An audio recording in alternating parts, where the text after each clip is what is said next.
পিলপিলিতে উৎপাদন বাজারে যাবার জন্য আমার ভাঙ্গা পা আমি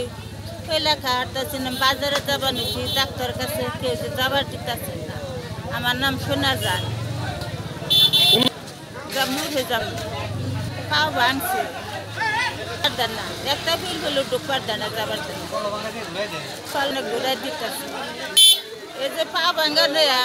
যদি পিলপিলি নাই যাবার দেয় তাহলে আমি কেনে করে যাবো আমি কি হাইটা যাই হারো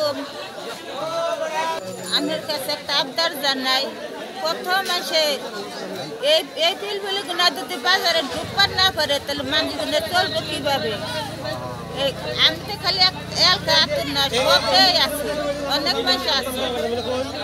কিবা করে চলবে কিবা করে হাইটা যাবো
যিকোনো খবৰৰ বাবে যোগাযোগ কৰক 7099017330 লগতে 7099017110 নম্বৰত।